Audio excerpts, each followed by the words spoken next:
계속해서 목회를 어떻게 해야 될 것인지, 다시 말하면 교회를 어떻게 잘 세울 것인지 권면하고 있습니다.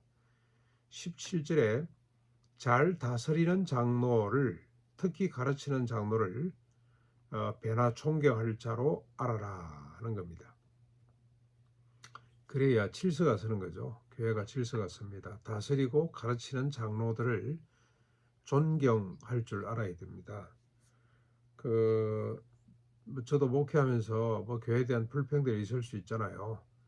교회에 대한 불평이라는 것은 사람에 대한 원망과 또 불평일 수도 있는데, 우리 부부가 같이 이렇게 저녁 식사 자리에서 이야기를 하다가 아이들이 나타나거나 들으면 일체 입을 다뭅니다. 왜 그러냐? 우리 아이들을 위해서 그렇게 해야 됩니다. 교회 장로들, 권사들, 소위 말해서 지도자들을 자꾸 비판하기 시작하면 우리 아이들이 영적으로 엄청나게 손해를 봅니다. 그 애들 마음속에 교회 지도자들에 대한 존경심이 사라져 버리는 거죠. 그래서 오히려 또 아이들 앞에서는 칭찬하고 높이 드러내고 감사하고 이런 이야기를 많이 해야 아이들이 교회에 대한 신뢰가 생기고, 아이들은 부모를 통해서 영향을 받기보다는 다른 선배들이나 다른 어른들을 통해서 훨씬 더 영향을 많이 받는데, 우리 아이들 자녀들을 위해서라도 존경하는 것. 뒤에 나중에 종들에게 준 말씀과 같죠. 너희들이 순종하면 너희들이 복을 받는다. 믿는 자들이 복을 받는다. 잘 다스리는 장로, 가르치는 장로를 배나 존경함으로 존경하는 사람들이 오히려 복을 받게 되고, 그래서 교회가 든든히 서게 되는 거죠. 그래서 이렇게 당부하고 있습니다. 그리고 18절에 성경대로 일꾼들에게 합당한 싹을 주도록 하라는 겁니다. 성경이 어떤 이런 말이 있냐? 곡식을 떠는 소에게 멍에를 씌우지 말라, 망을 씌우지 말라. 신명기 25장 4절에 있죠. 참 모세율법에 보면은 짐승들에 대한 법도 많아요. 이 서로 다른 종을 낙이나 서로 이 계리하지 마라, 같이 계리하지 마라라든가, 또 곡식을 밟아 뜨는 소에게 망을 씌우지 말거라, 마음껏 먹고 열심히 하도록 하거라. 이런 말씀들이 있습니다. 그 말씀을 그대로 인용을 해서 일꾼들이죠.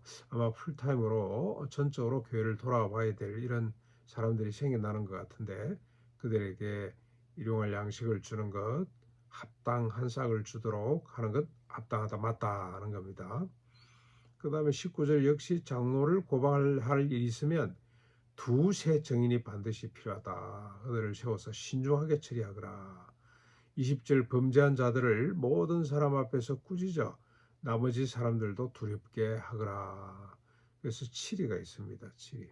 지금은 치리가 실종이 됐습니다만, 치리가 없는 교회는 반쪽 교회라는 말이 있듯이, 치리를 통해서 반드시 많은 사람들이 또 죄를 짓는 걸 두렵게 생각하고 질서를 바로 잡아가야 된다는 겁니다. 그 다음에 21절 편견 없이 이것들을 공평하게 잘 지키라고 당부합니다. 이랬다 저랬다 하지 말고, 이 사람 저 사람에게 다르게 적용하지 말고 모든 사람에게 공평하게 적용을 해라.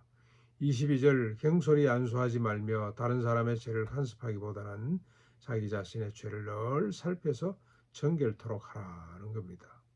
안수도 신중하게 해야 된다. 그리고 쓸데없이 다른 사람의 죄를 찾겠다고 불을 켜고 상심지를 켜고 돌아다닐 것이 아니고 늘 자기 자신을 돌아보는, 그러나 또 범죄한 사실이 드러나면 또 법대로 편견 없이 엄정히 또 처리도 해야 되죠. 23절에 개인적인 권면이 잠시 나옵니다. 위장과 자주 나는 병을 위해서 물만 마시지 말고 포도주를 조금씩 써라. 술 취하지 말라는 말 때문에 아마 일체 술을 멀리했던 것 같습니다. 포도주를. 그랬더니 네 병을 위해서라도 포도주를 조금씩 써봐라. 그렇게 권면합니다. 이 위장이 아주 약했던 것 같고요. 디모데가 갖고 있던 병이 뭔지는 모르겠습니다만은, 포도주를 처방하거라고 권면을 합니다. 그리고 24, 25절에 다시 22절을 이어서 죄는 반드시 드러나게 돼 있으니까 자기를 언제나 돌아봐서 정결하게 하거라고 권면을 합니다. 그리고 마지막 1절, 2절, 6장 1절, 2절까지 이렇게 잘라놨는데 교회 내의 추종 관계죠. 추종. 이 바울은 노예 제도를 거부하거나 뒤집어 엎지는 않았습니다. 그대로 두고 대신에 그 제도를 완전히 초월하는 새로운 윤리를 제시했죠.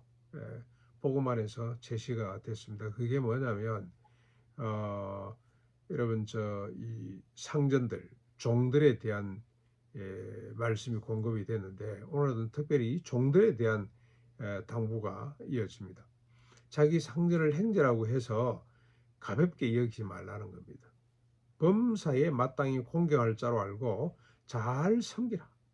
그래서 하나님의 이름과 교훈에 비방을 받지 않도록 하라는 겁니다. 아이고 뭐 우리가 교회 행제가 됐으니 무슨 뭐 니나 내나 똑같은데 이렇게 처신하지 말고 범사입니다. 범사에 자기 주인을 마땅히 공경할 자로 여기라. 더 윤리적이고 도덕적입니다. 상전에 대한 이야기가 계속 나오죠. 베드로도 또 권면을 하고요. 어떻습니까? 상전들, 너희들은 공갈을 거치라. 일 잘 안 하면 그만 내버리겠어. 내보내버리겠어. 이런 공갈 핵박을 하지 말거라. 형제 중 하나로 여기고 그들의 필요를 채우도록 하거라. 그래서 이 빌레몬과 오네시모가 그 대표적인 예가 되겠습니다.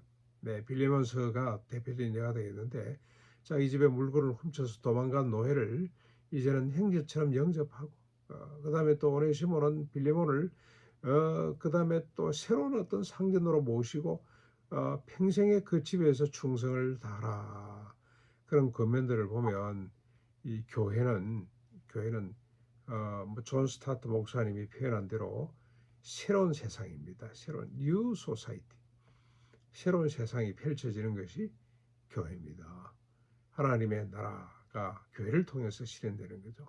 서로 신분과 계급을 초월해서 형제처럼 서로를 책임지고 서로를 존경히 여기고 서로를 살피는 이런 아름다운 세상을 만들어내는 것이 교회라는 겁니다.